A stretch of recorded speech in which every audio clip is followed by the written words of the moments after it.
Hey everyone, welcome back to another vlog from us. As promised, this is our 1 year update. Already 1 year of being in Australia.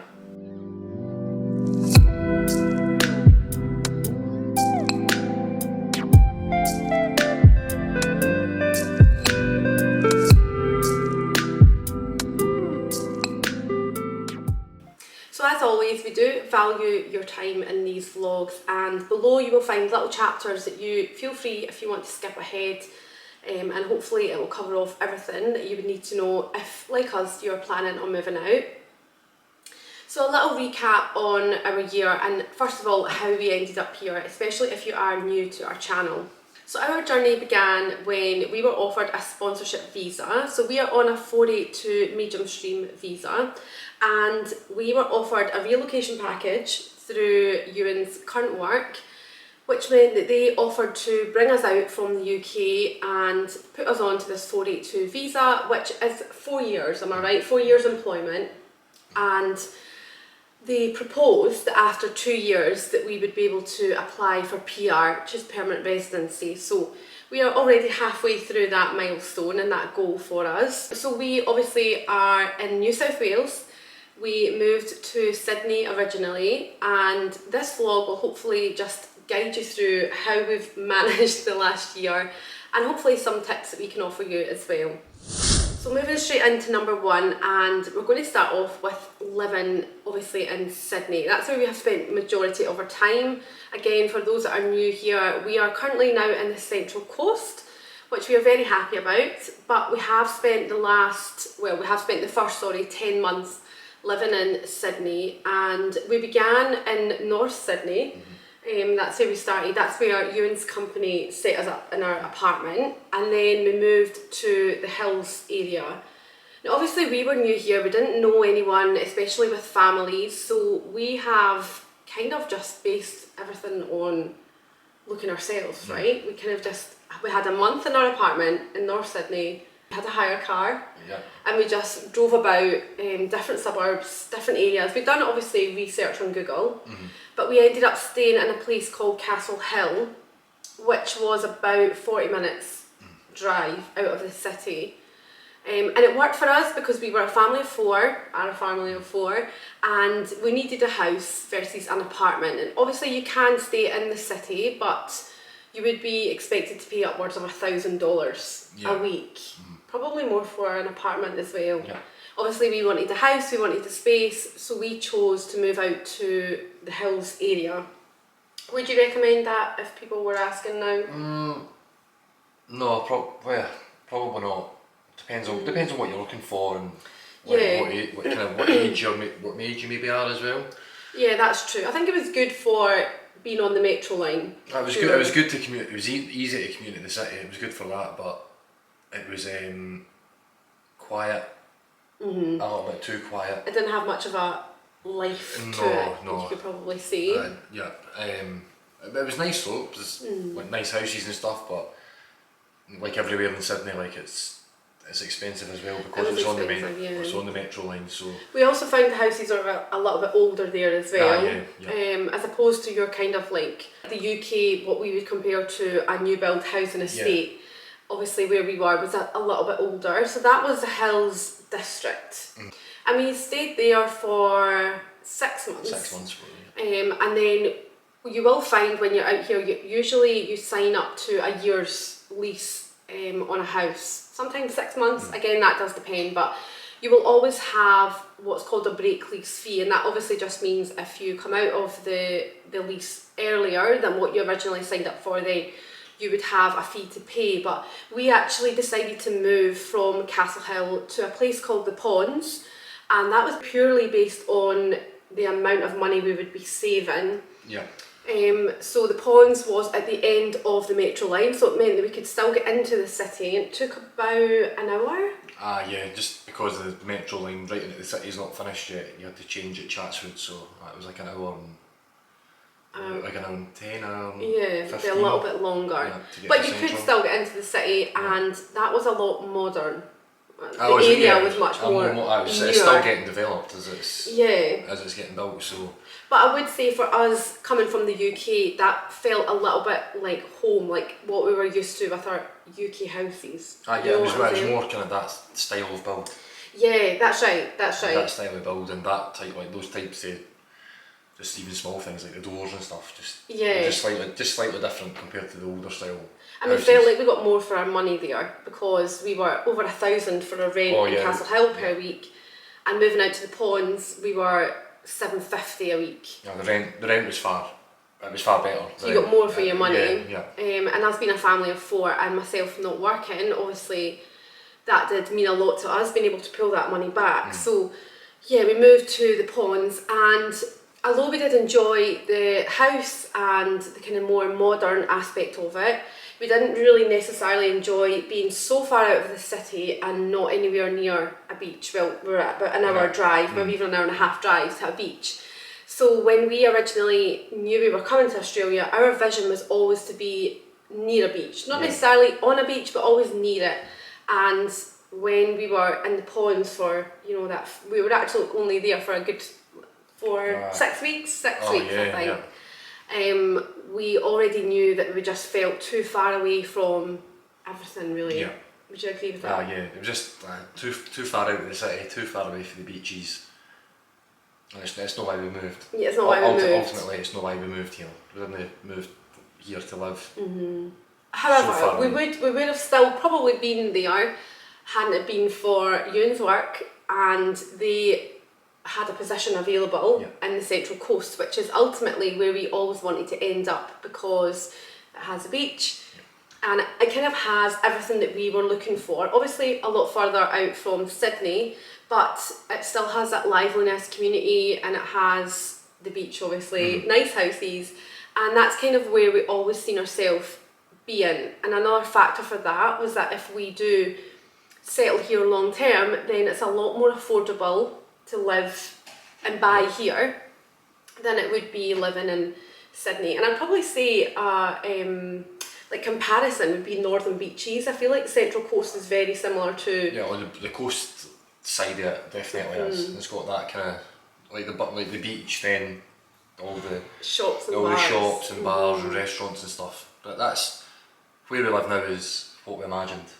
Exactly that, ticks all the boxes. It ticks all the boxes now, and it's more affordable than trying to buy a house in the northern beaches. And I think if we were to give anyone advice, I would say not to rule out an apartment. No. Because we did. We did, yeah. We kind of took our UK mentality and brought it here, where it's like, we need a bigger house and we need a big garden and we need all this type of stuff. Whereas you're not in your house, well, we didn't feel like anyway that we're in our house as much as we were. No. Back home, we're always out and about, just outside doing stuff. So, like, you didn't really need that big space anymore. That's right. And if anything, like, I feel like we've been a lot better just not collecting as much stuff. Which I would never agree really with that. hoarders in the first place, but we just keep ourselves a bit more lean. Like, we've not got as much stuff, which is a bit easier. We actually, I mean, some people would probably decide to do this differently, but we chose not to have anything shipped over, as in like a big container. And the reason for that was that we quite liked the thought of starting fresh, and just that, and also COVID had a lot to do with that, because it meant that we wouldn't get our container for like 6 months, which it didn't make sense for us to do that. But it was quite good knowing that we literally were just starting from what we had. And when we moved into Sydney and then we moved to Castle Hill, we literally moved into this big house because that is what we thought we wanted, right? Like, when you look at houses in Australia and you see how big they can be, and you do fall into that trap of, wow, we can really live that life. But when you're actually living it, especially for a family anyway, we genuinely, 2 of our rooms in our house in Castle Hill just lay empty. And it's something that I would definitely tell people, especially families, if they're coming out, just don't rule out an apartment. If you want to live near the beach especially, and if it's more closer to the city, then definitely look at an apartment as an option, because you're very rarely in it, and the bigger the house, the more stuff you're going to have. And lastly, just on the living side of things, if there was anything else that we were probably to maybe advise or recommend people, I would say it would maybe be to do with just don't trust the real estate app. Yeah. Because the pictures on it, like we've touched, or you've touched on this on your videos previously, but the pictures in the app look nothing like the house that you turn up to. You've turned up and it's like the only thing that's the same is like the grass in the front, and everything else is different. Everything is different. Different floors, different walls, different doors. We've had like a horror experience when we turned up to one and there was a building site in the back garden. The guy's like, oh, there's like going to be a granny flat here. That's right, And there was no advertisement of that or anything. So. And then the other one here on the Central Coast that had like a vision of looking out the kitchen to the garden, remember? Yeah. And then we turned up and the view was the garage. Yeah, they built a garage. Yeah.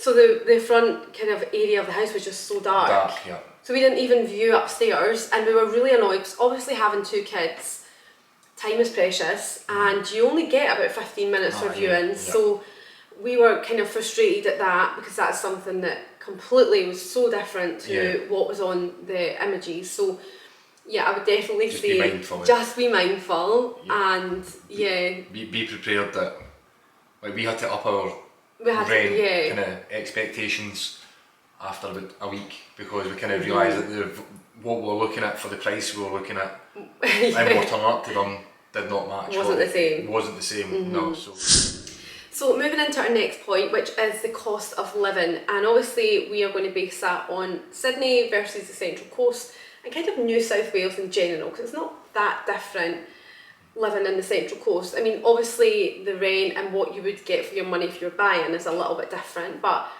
in terms of like your food shop, for example, I wouldn't say we are any cheaper in the Central Coast. Obviously we shop at Woolworths mainly.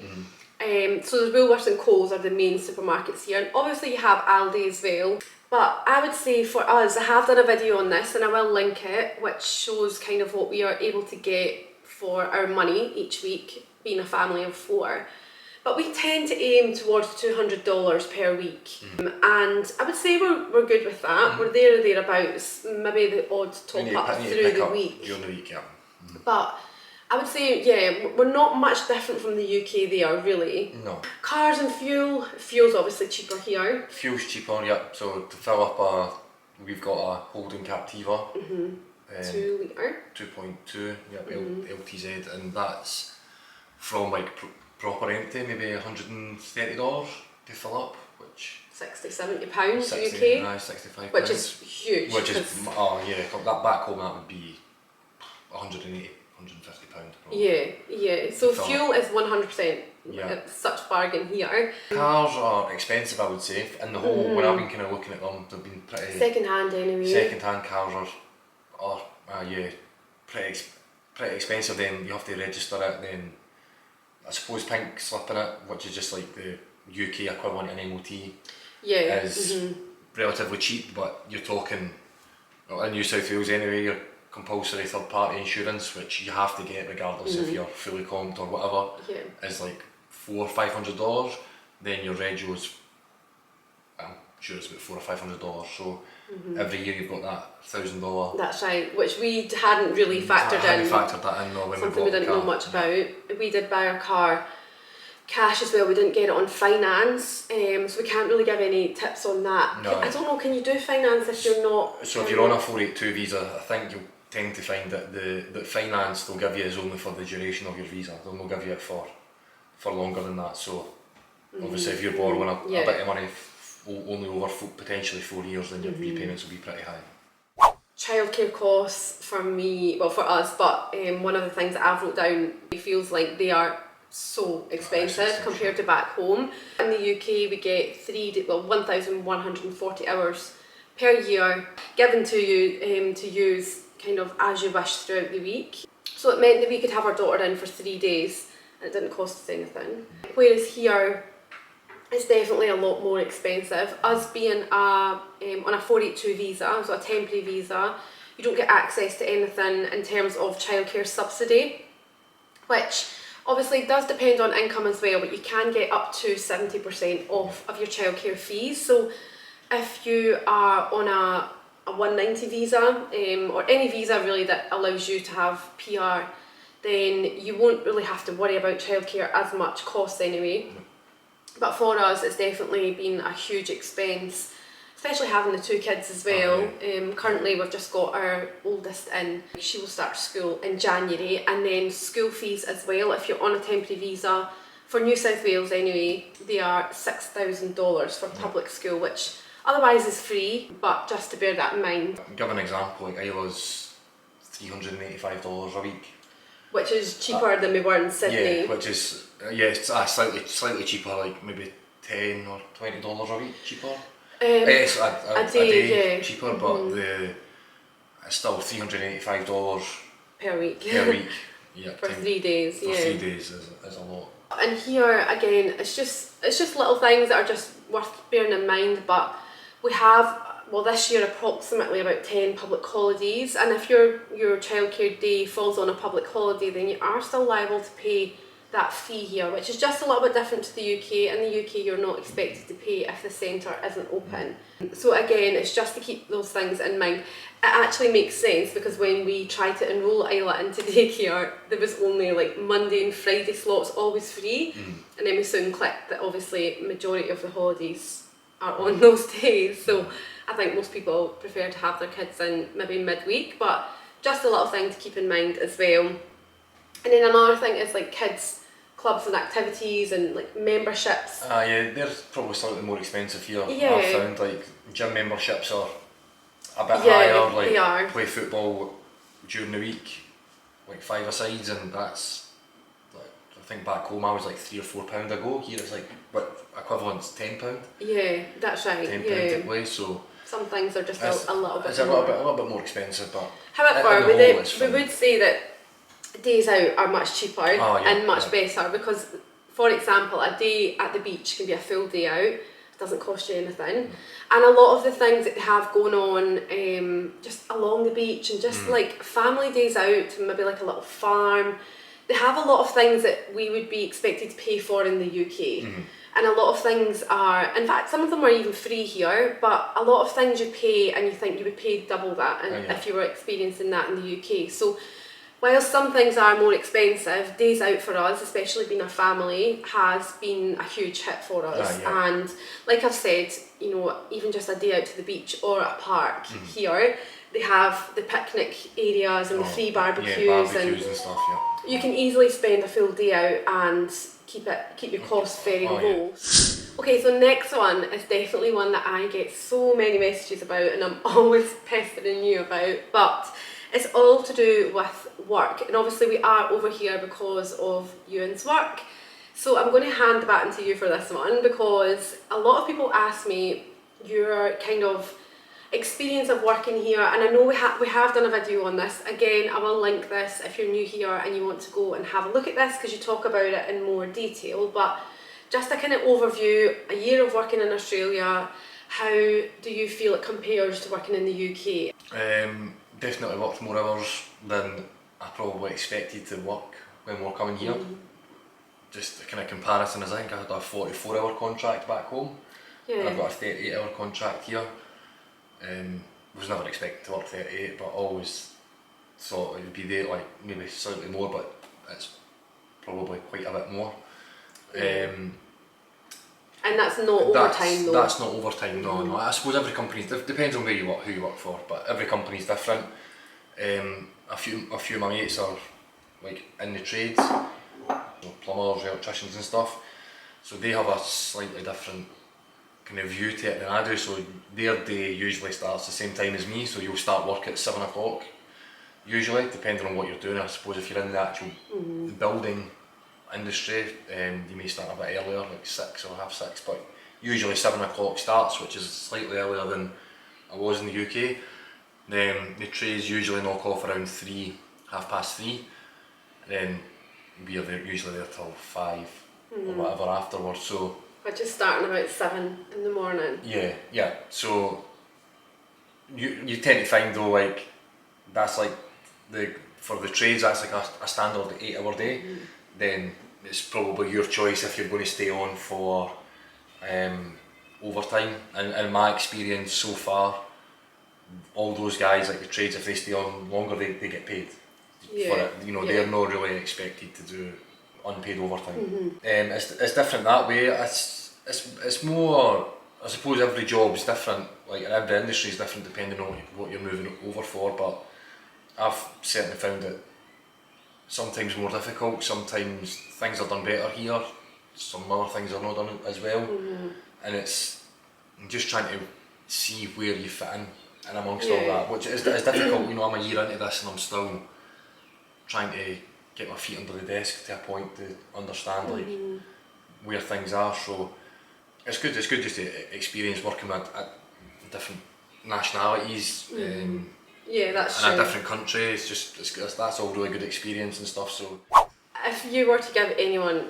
any advice, so if anyone was coming over, similar role, so obviously you're a civil engineer, but obviously if there was anyone coming over in a similar role, would you give them any advice or anything that they should maybe do beforehand? It's not easy street. Like I think I never thought like this back home, considering I knew people in my company back home who worked here in Australia, then went home.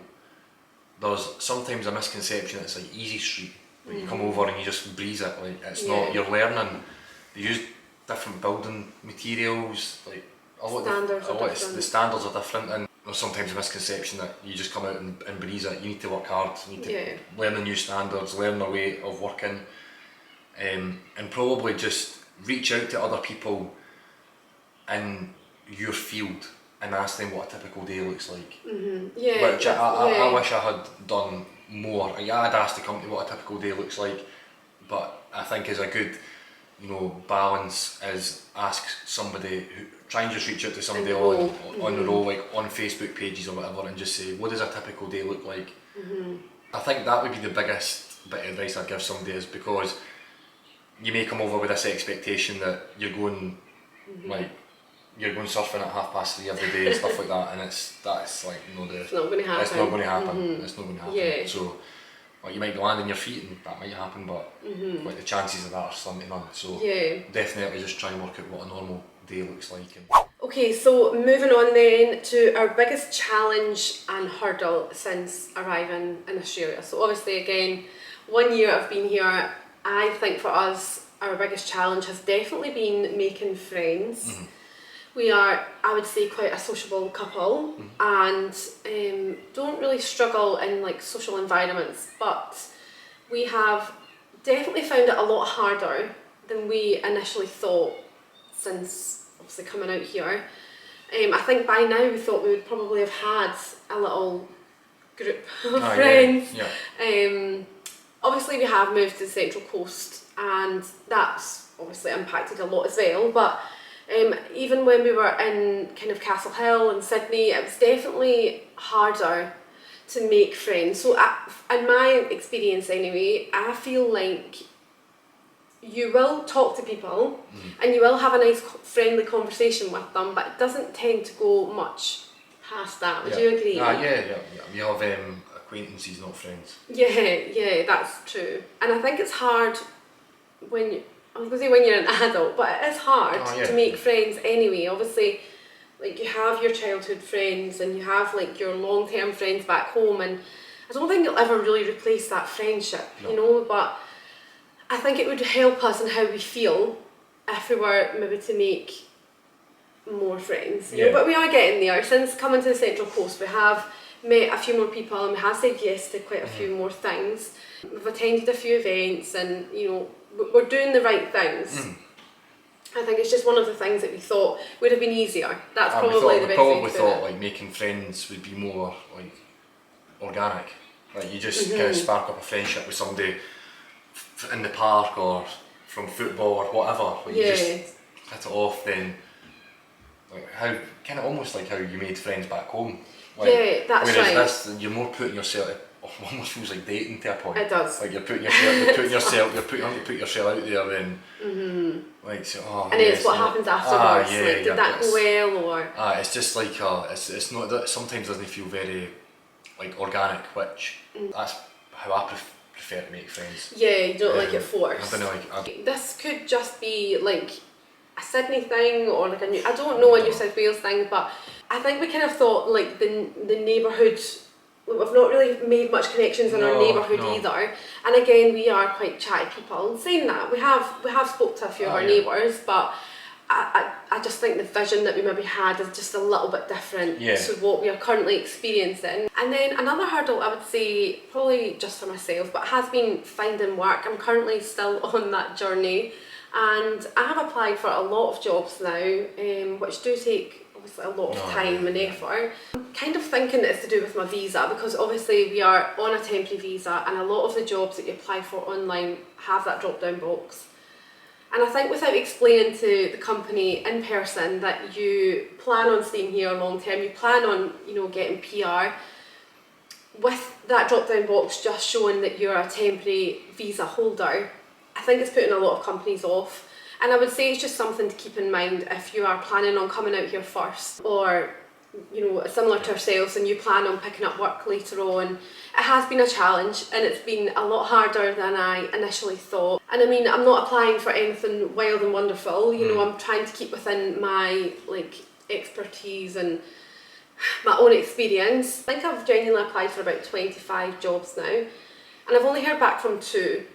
Which were just generic emails, but it was also good to just know that you were unsuccessful and you could just put that to the side. Whereas the other, you know, 23, you didn't get anything at all, and all the kind of notification I got was that the job had expired, so you kind of then just assume that you've been unsuccessful, and that in itself's been quite tough, especially for the amount of time that's taken me. So yeah, watch this space. Okay, so next question. Do we feel settled? I'll let you answer this one first. If I asked me last week, if I'd say no, then like over this weekend I felt a bit more settled. Then ask me tomorrow and I'll feel unsettled again, like it's like a roller coaster, like up and down. So no, basically like no. Up and like yes, I know you're in the same boat. We've definitely not made up our mind yet on what we're going to do. And again, I think we thought we would have. You know, obviously we always, and we still do, plan to give it 2 years before we make any final decisions. But I think we genuinely had thought that maybe a year in we would feel like, yeah, we're really keen for this to work, which we are, but we just don't know if New South Wales is for us. Is it maybe that we need to try somewhere else, or have we just not found what we're looking for yet? You know, or even everybody talks about PR being the kind of big prize, and I think that would make a difference, because obviously, you know, like childcare subsidy for us is a big thing. Then obviously it allows us to start looking at buying a house as well, and just that's when you really start putting roots down. Whereas just now, like we're renting, like a significant amount of our money's going out in childcare like every month, which is our choice. We choose to do that, but like our kids need it, or that's right. So we'll have to do it. If those things, if everything lines up after the 2 years, like we hope it does, then we maybe would like feel a bit more settled. But right now it's like it's hard. It's more the uncertainty than anything that's a bit. Yeah, and I'm really struggling with homesickness just now, which I think is fully expected given that we're a year in. But it's definitely something that I am going over in my head more and more each day, and I think it's just having, you know, 2 young kids. For me anyway, I feel like I struggle being like away from grandparents basically, and Isla's starting school in January, so those little milestones that are coming up definitely have a kind of a hard thing for me to like comprehend, that grandparents aren't going to be here to enjoy those little things. And just obviously for me and Ewan as well, like we've definitely found that that's another challenge that I would definitely say, that obviously you know you're coming out here without any support from family, but we really don't get date night, and we are go all the time, and that obviously has an impact on itself. So there's a lot of things that really home does sometimes come calling when you least expect it, because it's the little things that you really do miss. The grandparents, definitely that's a tough one for me right at this moment in time. But like you said, simple things like having dinner on the beach, or you know, just going out somewhere, and it's just, you know, the weather's going to be nice, you know, there's things happening. those are the little things that you also do, and then you always miss home, but you don't feel that urge to want to go home so quickly. If I could bring my family out here, then honestly, it would be a no-brainer, but that for me is just something that I need to work out myself, you know, if that's something that you can get over and get through. Another thing was said, I think would be good for us to do is a trip home. Obviously that does come at a cost, because you're about $9,000 for a flight back to the UK return. But it's a lot of money, and again, something to factor in if you are coming over. I think a lot of people we know that have come over from the UK do a trip home about now, between 12 and 18 months. And I think that's a really good thing. I think it's what we need. See family, fill up a cup there, but also just, I feel like you'll either go home and have that home feeling and not want to return, or you'll have the opposite. You'll go home and enjoy home, but look forward to coming back, and only we can do that. So that's something that we have on our cards. You know, we plan a trip home at some point, and I think we will definitely do that before we make any final decisions on Australia. I should say, however, the kids' point of view to ours is completely different, because they are they're just they're loving it. They are just having the time of their life here, and they do talk about home. It's always really nice to hear them talking about home, but we're very lucky. Our kids are both very resilient, and they haven't had, you know, obviously they do miss home, but they don't ask to go home, for example, or they don't get upset about not being home. No, because they have so much here going on, and they've made friends really easily. Isla loves the beach. There's so much going on for them. It is absolutely set up for kids here, and that's another thing that's really hard to make that decision, because they genuinely are going to have the best life here. And it's just whether, obviously they'd have a great life back home as well, but it's just these things that go round in my head all the time, and as you can probably tell, I'm still very unsure of the decision I am feeling in myself. And then finally, to bring this video to an end, our last question is, what would we change if we could do it all again? Different visa, I think. I think the visas caused a lot of uncertainty, a lot of just different limitations. Issues. You're limited with it, definitely. It had its it's got its benefits, of course it does, but now we're here and we're a year in. Like, I definitely, if I could change anything, it would be the visa, and that's more just to give us that flexibility to buy a house, for example. You could buy a house like on the visa you're on now, but I think the interest rates are a lot more. Your class as a foreign investor and stuff like that, so it's not worth it. That's right. So, like, to be able to move somewhere and buy a house, like, you know that's where you live and stuff, and it's your house. You know, I know you've spoke about it in other videos, but renting for us is really alien.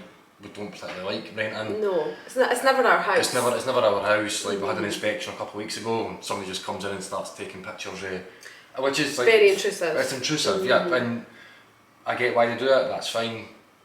It's not our house, we know that, but it's still it's just it's not a nice feeling. Especially as a family. Especially as a family. We owned our house back home as well, so like it's like somebody coming and chapping your door back home, and you would just it's just an alien concept to us. But anyway. So that type of stuff, I feel like would have been eased. Easier. But it'd have been easier and eased if we were on a different visa. Although we're on a 482 visa, just now, temporary visa, with the proposal of going to PR after 2 years. But we could also apply for permanent residency tomorrow if we wanted to, but that does come at a cost. So just the points-based system. So you go, your age is, points given via your age, where you're from, skills. Your skill. Your skill needs to be on the skill shortage list. Then you need to potentially go and do English tests and stuff like that to try and bring your points up. I think it's over 65 points, or don't quote me on that, but it's something like that. You could go that way and do it, but like you've said, it's a significant cost. Especially, again, you could try and keep it cheaper by doing the application yourself, or you go through a migration agent to do it. The risk is if you do it by yourself, make a mistake and it gets rejected, you lost it, you lose the money. They don't refund you the money for the application. So the cost for the direct entries, like, I think it's roughly $4,000. You can find this on the government website. And it's on it's on the immigration website. Then I'm pretty sure that's just the main applicant. Then you've got all your secondary applicants after that as well. So it's a significant cost. It's a significant cost. It can also take months before it gets exactly. approved, if it even gets approved. So these are all the things that you just have to keep in your mind when you're thinking of these options. And currently for us, we are just trying to get to that 2 years so that we can, fingers crossed, get PR. And it won't have cost us, an arm and a leg. Because really that could be our flight home as well, for a trip home. So it's a lot of cost always going around in your head, but you'll know yourself, and it's just good to know all of these things ahead of your decision making.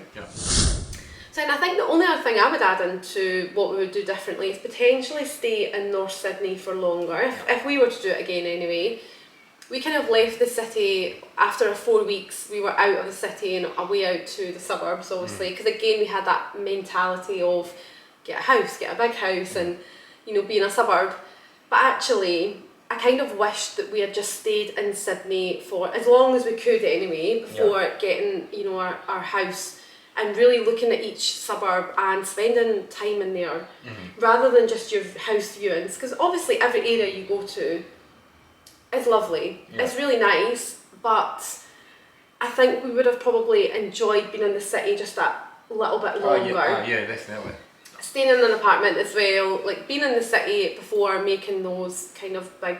Oh, we're only like a 10-minute walk and we're at the Harbour Bridge and stuff, so it would have been... I definitely agree. I think we rushed moving around. We rushed too much too early to try and feel settled. That's right. And the more sensible thing to do looking back would have been to sit tight for like a year. We weren't asked to relocate in that time or anything like that. We were making those decisions on our own to try and do what we felt was right at the time. That's right. But ultimately, looking back on it, we were happy where we were settled. Even moving to the hills and stuff, again we probably didn't even really look at this, but when we moved to the hills, we then looked at the house we were renting and went, do you realise how much this house cost to buy 6 months ago? And went, we're actually never going to live here. Never we're never going to live here. So we should have just stayed and enjoyed what Sydney had to offer. Then as we were further in down the line and we found our feet a bit more, that's when we should have started making decisions. But it never caused us any harm. No, and it's been great. We've learnt from those decisions, and thankfully we can now come on and hopefully guide you with that as well. But the city has a lot to offer, and potentially would have made more kind of friends that might have helped us settle. I know from me being with the kids, there was more playgroups, there's more things on offer. Just little things like that I wish we had just kind of took a breather. And actually, we've never been to Australia before, let alone Sydney, but just to really enjoy everything first before trying to settle and buy everything, and just feel like you're not giving yourself time to actually just acclimatise to your new surroundings and just understand it and stuff. Definitely. So that would be something that I would add in.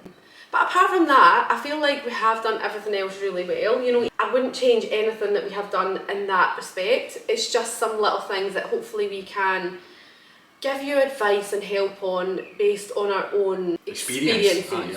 And hope that it helps you if you are watching and coming over or hoping to come over. And like I said before in this video, please comment below if you are even in a different state, as your experience has been the same as ours. Again, if you have been here for a year, do you feel the same as us in terms of friendships and everything that we've kind of discussed so far?